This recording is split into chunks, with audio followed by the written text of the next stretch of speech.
c'est plus les exercices de Qigong. Ce sont des exercices qui vont relier, unir, vérifier, réveiller tous les circuits énergétiques, les fameux points d'acupuncture, etc. Faire circuler sa propre énergie, c'est se responsabiliser par rapport à sa santé, mais pourquoi l'énergie, pour ceux qui ne connaissent pas bien, pourquoi l'énergie participe à la santé? Le concept chez les Chinois, ou dans la médecine chinoise, c'est qu'il y a l'énergie et il y a la matière. La matière engendre l'énergie engendre la matière. L'énergie sans matière, ça n'existait pas. C'est l'énergie qui va animer la matière pour que la matière puisse vivre, on va dire.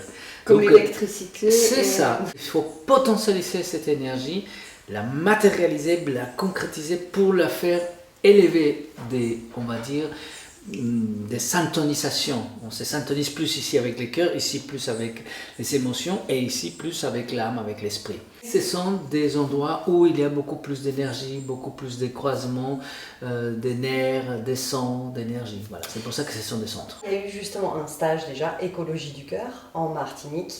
Les retours, il y a eu des témoignages qui étaient assez, qu'est-ce que tu dirais, assez satisfaits? Complètement, car il y avait beaucoup d'informations, mais en même temps beaucoup de prises en compte de sa personnalité, son être profond, ses émotions, son mouvement, la découverte du corps. Et ça a très très bien marché pour tous. Ça a remué beaucoup de choses chez certains. Cette fois-ci, on a travaillé une écologie du cœur par personne. À l'hôtel Bakwa, ça sera par couple, donc ça sera un petit peu différent parce que c'est la relation entre les êtres humains. Les stages qu'on va faire à l'hôtel Bakwa, c'est pour la Saint-Valentin. C'est pour la Saint-Valentin, voilà, pour le cœur des êtres humains, des couples. Et donc, le cœur est la partie la plus importante parce qu'il régit les émotions et il régit les mentales. On dit que les mentales, c'est l'antenne du cœur, en fait. Le cœur, il s'exprime à travers les mentales. Donc, ces stages vont nous amener à nous rencontrer avec les cœurs d'une façon très ludique, à travers le Qigong, à travers des points de vue différents de chaque couple, comment ils vivent leur couple, comment ils vivent leur cœur, quelle est la relation.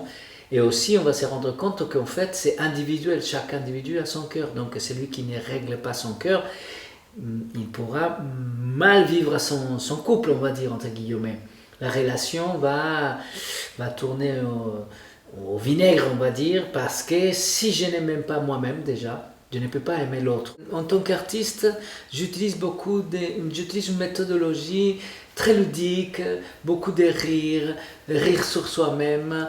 On va utiliser aussi l'art-thérapie à travers l'écriture, la peinture. Et on partage tous, et une convivialité énorme qu'il y aura dans les groupes, et une connaissance des autres, puisqu'on croit toujours qu'on est les seuls à vivre ça. En fait, il y a la plupart des couples, ils vivent plus ou moins des choses qui ressemblent dans la relation ou les rapports à soi. Voilà, il faut comprendre que l'autre est un univers et qu'il faut que cet univers soit respecté tant par l'un que par l'autre. Changer l'autre, c'est une chose très difficile déjà. Changer soi-même, c'est possible. À travers l'autre, à travers les miroirs, bien sûr. Donc, cette coordination des deux cœurs fait que la relation soit aimante, bienveillante et avec beaucoup de joie, beaucoup d'humour, beaucoup de passion. Pour la Saint-Valentin, ça sonne bien. Oui, effectivement, en plus dans un décor comme l'hôtel Bakwa, la mer, on va peut-être aller se baigner, faire des exercices à la mer. S'il fait beau. Dans la piscine, s'il fait beau. On va bien manger, bien sûr. Un cadre magnifique. Voilà. On n'en dit pas plus. Non, pas pour l'instant. Je ressors complètement abreuvé de choses positives qui me permettent de régler un certain nombre de problèmes. Donc l'écologie du cœur, il faut y aller. Allez-y, je vous en prie, allez-y, c'est formidable.